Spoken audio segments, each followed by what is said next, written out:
आपण मैंने ये जो देखुं जड़े भाई को से मधुलिका एंटरप्राइजेस कंपनी रो पेपर प्लेटर मेसीन किनी निज घरे रखी बर्तमान पे व्यवसाय करुँच तेणुक आपण मैंने जदि चाहते आपण मैंने मधुलिका एंटरप्राइजेस कंपनी रो पेपर प्लेट किनी आपण मैंने व्यवसाय करें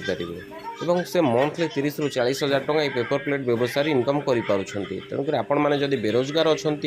आपण मैंने जदि घरे रही किसी करने चाहूँगी आपण फैमिली मेंबर को जदि आपण मैंने कौन कम एंगेज रखापी चाहूँगी आपण मैंने जदि चाहिए आपण मैंने मधुलिका एंटरप्राइजेस कंपनी रू पेपर प्लेटर मेसीन किनीपारे। यही कंपनी जदि आपण मैंने पेपर प्लेटर मेसीन किणुंट आपन को बहुत कम पैसा आपण मैंने मेसीन किनीपारे और रॉ मटेरियल किनीपारे और कम समय आपण मैंने अधिक प्रोडक्शन आपण मैंने ये कंपनी करें कारण ये कंपनी जो मेसीन आपण मैंने किणवे ता नूतन ज्ञान कौशल द्वारा प्रस्तुत करा जहाँकि अन्य कंपनी मेसीन ठारू ढेर प्राइस कम और अधिक प्रोडक्शन आपण मानक कम समय